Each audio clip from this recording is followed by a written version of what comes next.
Now you can't marry my son, she declared, her voice high with hysteria. Michael needs someone from our social circle, not some nobody from the wrong side of town. I stared in disbelief as flames engulfed my wedding gown. The ivory satin that had taken 6 months to perfect was now a blackening, melting ruin. Victoria, my soon-to-be mother-in-law, stood before me in the bridal suite of Westwood Grand Pavilion, a lighter still clutched in her manicured hand, her face contorted in triumphant rage. My name is Amanda, and at 30, I never expected to be watching my wedding dress burn 30 minutes before walking down the aisle. My 3 bridesmaids stood frozen in shock, their lavender dresses a stark contrast to the smoldering fabric at my feet. Mrs. Harrison, I said, my voice surprisingly steady as I reached for my phone, you have no idea what you just did. She laughed, the sound brittle as glass. What I did? I saved my son from the biggest mistake of his life. You think a community college education and a job at a local advertising agency makes you good enough for a Harrison? My Michael belongs with Heather Blackwell. Her father owns half of downtown. I pressed a button on my phone, watching Victoria's face as I did. My bridesmaid Laura moved quickly to open a window, trying to clear the smoke that was now filling the room. The wedding's off, Victoria continued, waving her hand dismissively. I'll just tell everyone you got cold feet. Michael will be upset for a while, but he'll understand eventually. Are you sure about that? I asked, turning my phone screen toward her. On it was a live view of the ceremony space, the elegant rows of white chairs, the floral arch at the altar, and the massive projection screen that was now displaying a perfect view of this very room, showing Victoria in all her destructive glory. Her face paled. What is that? The wedding live stream, I explained calmly. For Michael's grandparents in Florida and my sister who's deployed overseas. It's been running for the past 20 minutes, capturing everyone arriving, the musicians setting up. I paused, meeting her eyes, and you destroying my wedding dress while announcing your true feelings about me. Turn it off. Victoria lunged for my phone, her perfect coif coming undone. You planned this. You set me up. Laura stepped between us. Mrs. Harrison, everyone just watched you commit arson on live video. I think you should take a moment to consider your next move. The phone in my hand buzzed with incoming messages. My bridesmaid Nicole glanced at the screen and gasped. It's Michael. He's coming to the bridal suite. Victoria's eyes widened in panic. She looked frantically around the room. This isn't what it looks like. I was just testing the fabric. Wedding dresses are supposed to be flame retardant. From my phone, we could hear murmuring from the gathered guests. The camera angle had shifted, someone had taken control of the live stream and now showed the wedding party's reaction. William, Michael's father, sat stone-faced in the front row. Most telling was Michael himself, no longer waiting patiently at the altar but sprinting up the center aisle, his face a mask of shock and fury. The door burst open. Michael stood there, his eyes moving from my face to his mother to the ruined dress on the floor. Behind him, his father appeared, looking horrified. Mom, Michael said, his voice dangerously quiet. Tell me I didn't just watch you burn Amanda's wedding dress while saying she isn't good enough for our family. Victoria's demeanor changed instantly. Sweetheart, you don't understand. I was protecting you. This girl has been after your money from day one. Stop, Michael cut her off. Stop lying. I heard everything. He turned to me, his eyes softening. Amanda, I'm so sorry. I had no idea she would do something like this. I stepped carefully around the burnt fabric, moving toward him. It's just a dress, I said, though we both knew it was much more than that. But your mother just showed exactly what she thinks of me, of us, in front of everyone we know. Michael took my hands in his. What do you want to do, Amanda? It's your call. Before I could answer, William stepped forward, his expression grim. Victoria, what have you done? His voice was low, controlled, but with an edge I'd never heard before. As I watched their exchange, my mind drifted back to how Michael and I had first met 5 years ago. I was in the university library, exhausted from juggling 3 jobs and a full course load. That night, I'd overheard a group discussing a restaurant rebranding and spontaneously offered my opinion. That's an interesting approach, Michael had said, offering his business card. We're always looking for fresh perspectives at Harrison Enterprises. With nothing to lose, I'd called him days later. That call led to a consulting gig, which turned into a job after graduation. Eventually, as my position solidified on my own merits, we began dating. Meeting his parents had been uncomfortable. William was surprisingly kind, but Victoria's displeasure was evident from the first handshake. When Michael proposed, her facade of polite tolerance shattered completely. The venue coordinator pulled me back to the present. Miss Mitchell, the guests are asking what's happening. Should we make an announcement? A plan was forming in my mind, one that would turn Victoria's attempt to sabotage our wedding into something entirely different. Tell them there's been a change of plans, I said, but the ceremony will proceed in 20 minutes. Victoria scoffed. In what? Your underwear? You can't possibly. In my backup dress, I interrupted calmly. The room fell silent. Michael looked confused. You have a backup dress? I hadn't, of course. But working with temperamental clients had taught me to always have a contingency plan.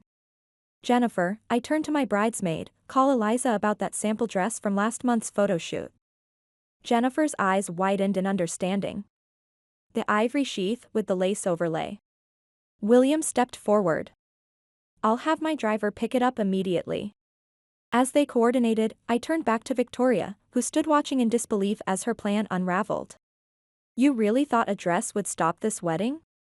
After everything Michael and I have been through? I turned to address the camera directly. To everyone waiting, the ceremony will be slightly delayed, but love always finds a way, even when someone tries to burn it down. A cheer erupted from the phone speakers. Michael squeezed my hand, pride evident in his eyes. Mom, Michael said firmly, you need to leave. You are no longer welcome at our wedding. Victoria's face contorted with rage. You would choose her over your own mother? After what you've done today? Michael countered. Absolutely. The next 20 minutes passed in a whirlwind of activity. While Victoria was escorted from the building by security, at William's insistence, the bridal suite transformed into an impromptu fashion headquarters. Eliza from Bridal Magazine arrived with 3 sample dresses, her assistant trailing behind with garment bags. You're a lifesaver, I said, hugging her as she entered. Eliza and I had worked together on an advertising campaign for her boutique last year. When Jennifer called, I couldn't believe it, Eliza replied, already unzipping the garment bags. But we've got options. The ivory sheath is here, plus I brought the champagne A-line and the blush mermaid, just in case. My bridesmaids circled the dresses, examining each with critical eyes. The sheath, Laura said decisively. It's closest to the original silhouette, and the lace detail is stunning. Nicole nodded in agreement. And it'll need minimal alterations. The others would take too long to fix. I touched the delicate fabric of the ivory sheath dress. It wasn't the gown I'd spent months designing, but there was something appropriate about its understated elegance. Like me, it was resilient and adaptable. This one, I said. It's perfect. The venue's seamstress worked miracle after miracle with safety pins and quick stitches. Meanwhile, Jennifer arranged a new bouquet from flowers commandeered from the reception centerpieces.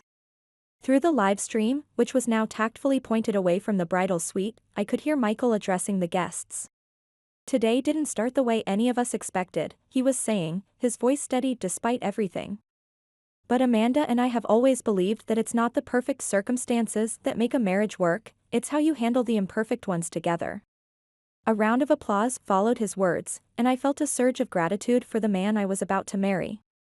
While Victoria had been trying to sabotage our relationship for years, she'd inadvertently revealed the strength of it today.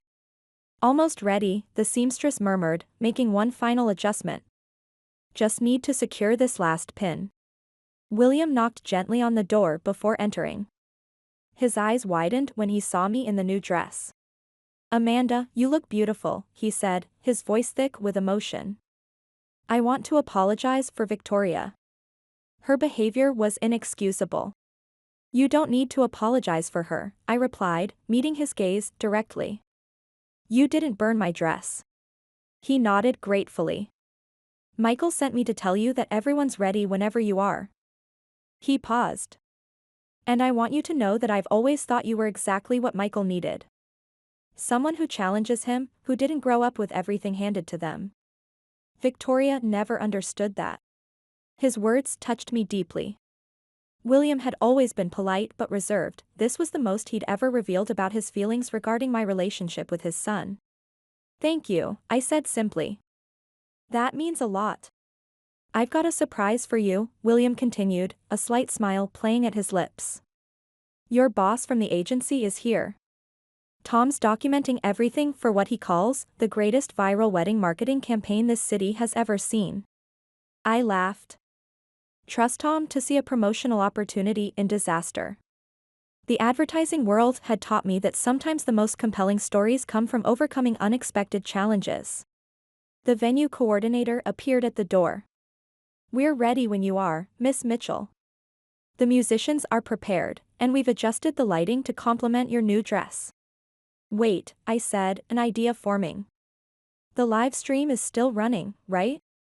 When she confirmed it was, I made a quick decision. Can we project it in the ceremony space for a few more minutes? I'd like everyone to see us walking from here to there, the whole journey, not just the arrival. As we prepared to leave the bridal suite, my phone pinged with a notification. Nicole, who was holding it for me, glanced at the screen and frowned. Victoria's posting on social media, she said. She's claiming she was set up and that the whole thing is being misconstrued. I sighed. Of course Victoria wouldn't go quietly. Let her. The live stream showed everyone exactly what happened. Jennifer touched my arm. There's something else. She's messaging her friends, the society crowd. Several guests are leaving. My heart sank slightly. Despite everything, I hadn't wanted our wedding to become a battleground of loyalties. Whoever leaves, leaves, Michael said from the doorway, surprising us all with his sudden appearance. The important people will stay. You're not supposed to see the bride before the ceremony, Laura scolded, but she was smiling. Michael's eyes never left mine. I think we're well past traditional superstitions at this point. He crossed the room and took my hands in his. You look incredible. Not the dress we planned, I said. No, he agreed. It's better. Because this one has a story. 10 minutes later, as my bridesmaids and I made our way through the venue's garden path toward the ceremony space, I knew every step was being broadcast to the waiting guests. Not as a traditional bridal entrance, but as something more powerful, a statement that nothing, not even a vindictive mother-in-law with a lighter, could stop this wedding. As we approached the doors, I could hear the guests' applause growing louder. Michael waited just inside, his face lighting up when he saw me. Ready to get married, he asked, taking my hand. More ready than ever, I replied, squeezing his fingers. The ceremony that followed wasn't the one we had rehearsed, but it felt more authentic than anything we could have planned. As I walked down the aisle in my borrowed dress, guests rose to their feet, applauding rather than maintaining the traditional reverent silence. Their faces showed not just the usual wedding joy but something deeper, respect, admiration, solidarity. William stood proudly in the front row, occasionally glancing at the empty seat where Victoria should have been, his eyes conveying wordless support. My mother sat on the other side, tears streaming down her face, her expression a mixture of pride and fierce motherly protection. Our officiant improvised beautifully. Dearly beloved, we are gathered here today to witness not just a wedding but a triumph of love over adversity. Amanda and Michael have already faced their first challenge as a couple and they've met it with grace, resilience, and unwavering commitment to each other. During our vows, Michael added lines that hadn't been in our rehearsal. I promise to stand by you against anyone who tries to come between us, he said, his voice carrying to the back of the room and beyond to those watching the live stream. Even if, especially if, that person is from my own family. When it came time for the exchange of rings, a moment of panic crossed Michael's face. The rings had been with his mother during the pre-ceremony preparations. William quickly stepped forward, producing the velvet box from his pocket. I took the liberty of retrieving these earlier, he explained quietly. Just in case. After we were pronounced husband and wife, the celebration that erupted seemed to release all the tension that had built up throughout the afternoon. As we walked back down the aisle, I noticed several empty seats where Victoria's society friends had been sitting, but their absence was hardly felt amid the genuine joy that filled the room. The reception that followed in the venue's ballroom had an atmosphere unlike any wedding I'd attended before. Instead of polite conversation and standard wedding rituals, there was an almost festive defiance in the air. Tom approached with his phone out. "Your wedding is trending locally on social media," he informed me gleefully. "People are using hashtags like hashtag rising from the ashes and hashtag can't burn love." As the evening progressed, I noticed William speaking intensely with various family members, damage control evident in his gestures and expressions. Michael's Aunt Diane approached our table during dinner, leaning down to speak privately. "William is beside himself," she confided. "Victoria's been escorted home, but she's threatening to cut Michael out of the family business if he doesn't come to his senses. William told her that after today, she's the one who needs to worry about her position in the company." Michael squeezed my hand under the table.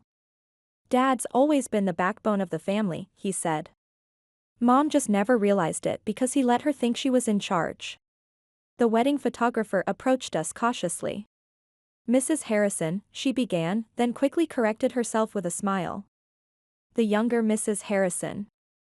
I've captured some beautiful moments today, but I wanted to ask about the dress incident. Some of the guests took photos. Would you prefer I request they keep those private?" I exchanged glances with Michael before answering. "Actually, I think honesty is the best approach here. This is part of our story now." As if on cue, my phone buzzed with a notification. The short clip of Victoria setting fire to my dress had already been viewed over 20,000 times on a local news page. The comment section overflowed with support, interspersed with stories from other brides who had faced difficult in-laws. "You might not have planned it," Tom said, scrolling through the comments, "but you've started a movement. Standing strong in the face of toxic family relationships is resonating with people." As the evening progressed, I noticed something remarkable happening.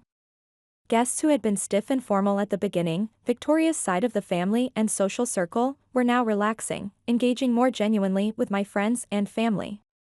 Without Victoria's watchful eye, the artificial social barriers she'd maintained were dissolving. The venue coordinator approached with an unexpected smile. "There's something you should see," she said, leading us to the entrance of the ballroom. There, prominently displayed on an easel, was a large photo frame filled with dozens of handwritten notes from guests. The heading above them read, "Messages of love and resilience for Amanda and Michael." "Your bridesmaids organized this," she explained. "They asked guests to write messages of support after what happened." Reading the notes, I felt the last of my tension melt away.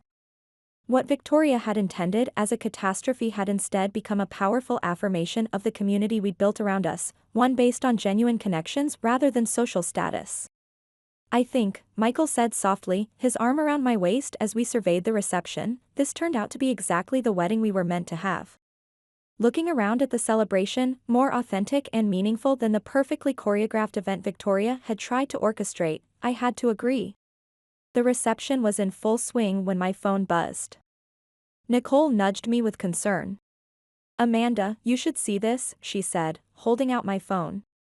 Victoria had launched a social media offensive. She was posting her distorted version of events, claiming she was testing the fabric and had been a setup, while messaging guests and business associates with lies. "She's saying you orchestrated the whole thing," Nicole explained. "That you arranged the live stream to catch her and turn her son against her." I might have laughed if I hadn't seen Michael's face darkening. "She's contacting our business partners," he said incredulously. "She's telling clients that I'm being manipulated and that contracts signed during this period might be contested." William appeared, his expression grave. He'd been working the room all evening, but now looked worried. "Michael, Amanda," he said quietly, "Victoria's not just making a personal scene, she's creating a business crisis." The Newman account called expressing concerns about our stability. The Newman account represented nearly 20% of Harrison Enterprises' annual revenue. She wouldn't dare, Michael muttered, but we knew Victoria would dare anything. There's more, William continued. She's on her way back here. What? How do you know? Security called. Victoria is demanding to be let back in, claiming she forgot something important. When refused, she threatened to call police. Michael stood abruptly. I'll handle this. We'll handle this, I corrected, rising. Together. William nodded. I've alerted security, but knowing Victoria, she'll find another way in. We moved toward a side exit. In the venue's office, we found the coordinator on the phone, looking distressed. The bride and groom are here now, she said, holding out the phone. It's security. Mrs. Harrison Sr. is creating a scene. Michael took the phone. This is Michael Harrison. What's happening? His expression shifted to anger. Under no circumstances is she to be allowed back. If necessary, call police. He paused. Yes, I'm authorizing that. He hung up. She's threatening security with lawsuits. Says she left medication in the bridal suite, a matter of life and death. That's absurd, I said. She didn't leave anything behind. William's phone pinged. His face paled. She's not at the main gate anymore. She told them she was leaving, but kitchen staff reported seeing her near the service entrance. The coordinator was speaking into her walkie-talkie. All staff, we have an unauthorized person entering through the service area. Female, mid-50s, designer suit. Do not allow her access to the reception. What more does she want? I asked, my composure breaking. She's already tried to ruin our wedding. Michael's face was grim. Control. She's losing her grip on me and can't stand it. My whole life, she escalated until she got what she wanted. But this time is different. He took my hand. I'm not backing down. A commotion interrupted us. The door burst open, and there stood Victoria, somehow having evaded security. Her hair was disheveled, but her eyes blazed with determination. There you are, she said. Michael, darling, we need to talk privately. There's nothing to discuss, Mother, Michael replied coldly. You need to leave. Now. Victoria turned to William. William, tell our son he's making a terrible mistake. The Newmans are reconsidering their contract. The Pelham Group called about the company's future leadership. This girl, she gestured at me, is destroying everything before she's even officially family. You're the one spreading lies, Michael shot back. You're undermining the company, not Amanda. Victoria's face hardened. I've protected our family's interests for 30 years. Do you think I'll watch you throw it all away on someone who orchestrated this drama to turn you against me? Before Michael could respond, William stepped forward, his voice quiet but forceful. That's enough, Victoria. For simple words that silenced the room. You didn't protect our family's interests. You protected your social standing. There's a difference. Victoria blinked in surprise. William rarely challenged her directly. I've watched you manipulate our son for years, William continued. I made excuses for your behavior. But there's nothing loving about what you did today. Nothing protective about sabotaging our son's happiness. You don't understand. Victoria began, but William cut her off. I understand perfectly. You're so afraid of losing control that you destroy relationships rather than let them evolve without your approval. You value status over happiness. Victoria flushed with anger. How dare you?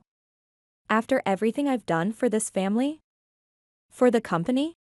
The company, William said firmly, will be fine without you. As of this moment, I'm relieving you of all operational responsibilities at Harrison Enterprises. Victoria looked shocked. You can't do that. The board.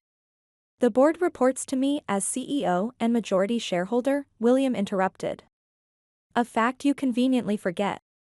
Victoria's expression shifted from shock to calculation. She straightened her jacket. William, you're upset. We can discuss this at home. There's nothing to discuss. Your position is suspended, effective immediately. And as for home. He paused. I think you should stay with your sister. I'll have your things sent tomorrow. Victoria's mask finally cracked. You're choosing them over me? Your own wife? I'm choosing basic human decency, William replied. Victoria looked between us, searching for a weak point. Finding none, she shifted tactics with frightening speed. Very well, she said calmly. If that's how you want to play this, you leave me no choice. She turned to Michael. Your father has been having an affair with his assistant for the past year. Michael looked at his father, confused. Dad?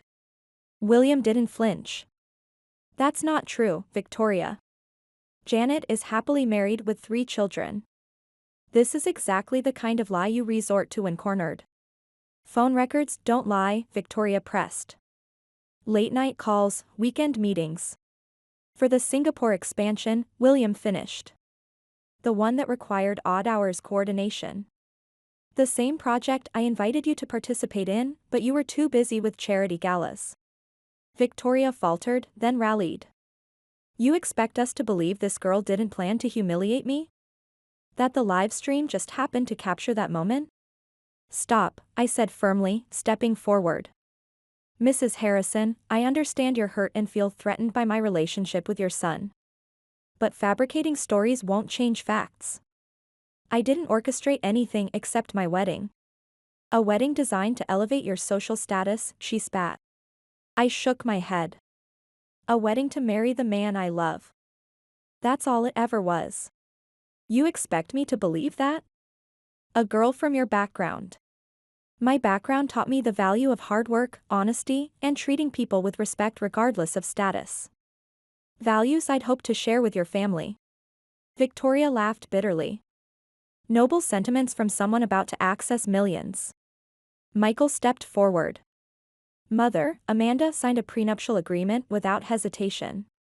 If she was after money, she wouldn't have agreed to those terms. Victoria looked surprised. A prenup? When? I wasn't informed.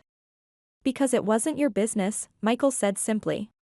Just like who I marry isn't your business. A knock interrupted us.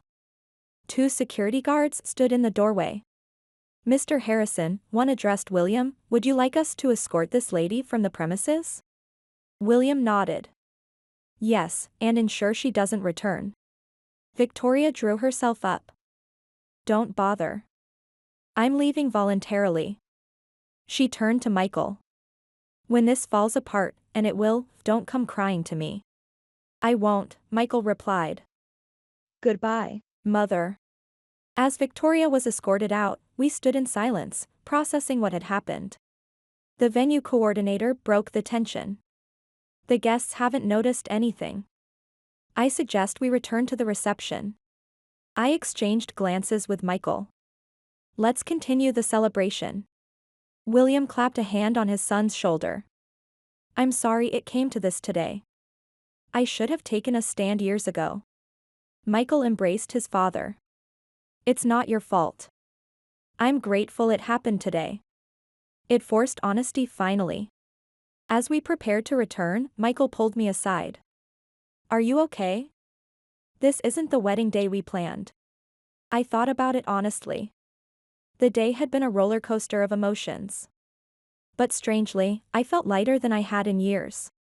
Actually, I said, squeezing his hand, I'm better than okay. For the first time, I feel like we can truly start our life together without your mother's shadow looming over us. Michael smiled. You're remarkable. Most brides would be in tears after everything that's happened. I'm not most brides, I replied with a grin. And this isn't most weddings. But it's ours, and I wouldn't change a thing. As we returned to the reception, the DJ announced our return for the cake cutting. The guests erupted in applause. These people had witnessed not just a wedding, but a transformation. Looking around at the faces of friends, family, and colleagues, I realized we'd created something powerful. A statement about standing up for oneself, about choosing authenticity over appearances, about love that faces fire and emerges stronger. As Michael and I cut the cake together, I couldn't help but feel we'd already faced our first major test as a married couple. And we'd passed it, together. 1 week after our wedding, Michael and I lounged on the deck of our honeymoon villa in the Maldives. Despite the paradise surrounding us, our phones kept buzzing with updates from home.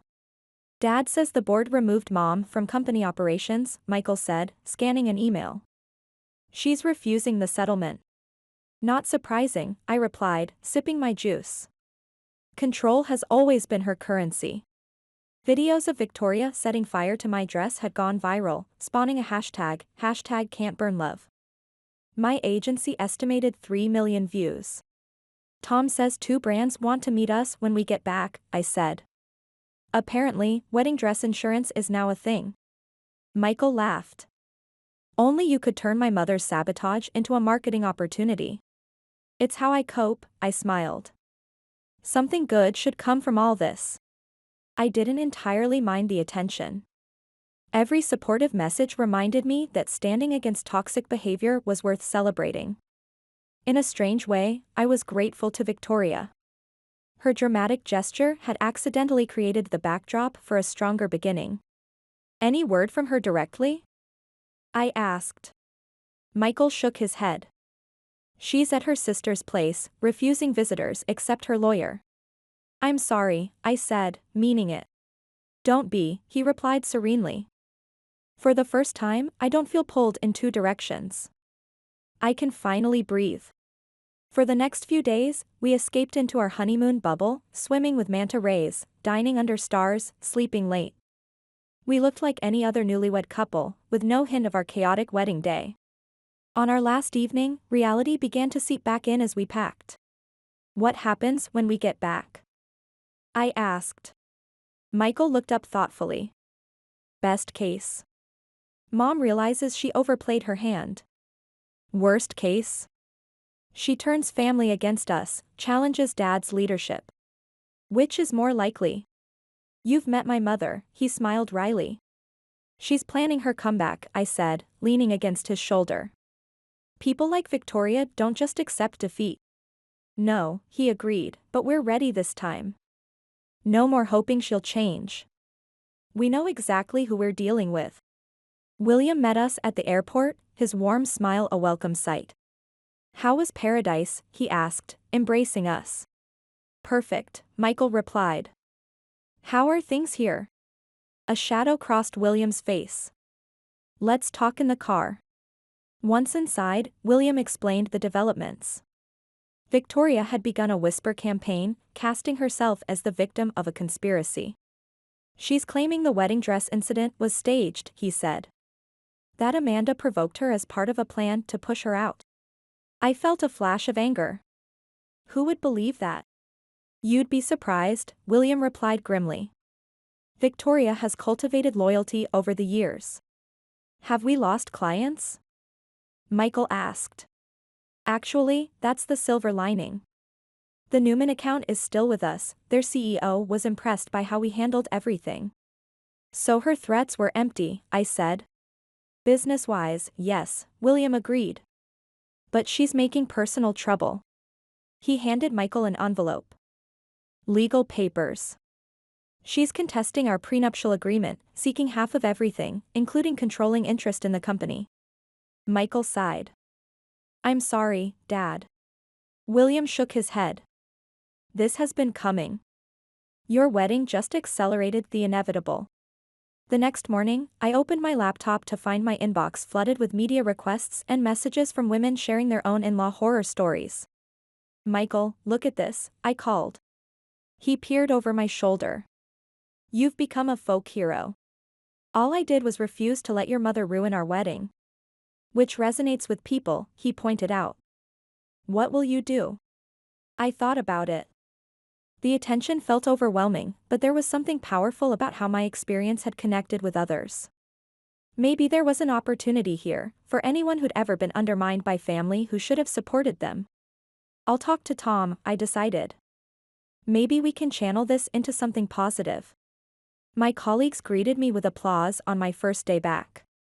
Tom met me with a bear hug. Our viral sensation, he beamed. I've been fielding calls non-stop. I have an idea, I said.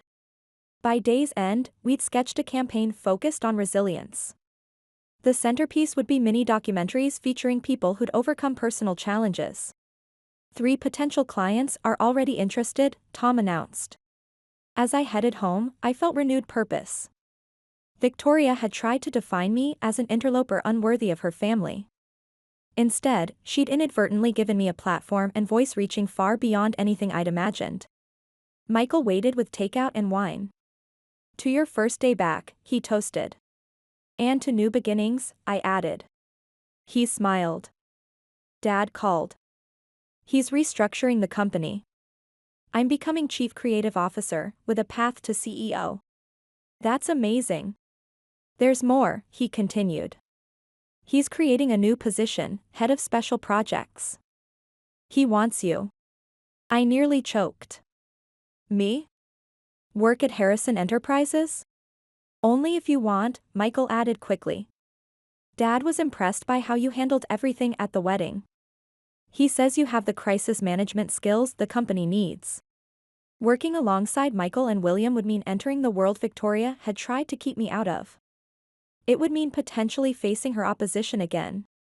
But it would also mean turning her sabotage into an opportunity for growth. I'll think about it, I promised. Later that night, my phone showed a text from William, whatever you decide about the job, your family now. Victoria doesn't get to change that. I smiled in the darkness. Victoria had tried to burn away my place in the Harrison family before it could begin. Instead, she'd forged something stronger, bonds of loyalty and respect that no flame could touch. Some fires destroy. Others simply reveal what's unbreakable.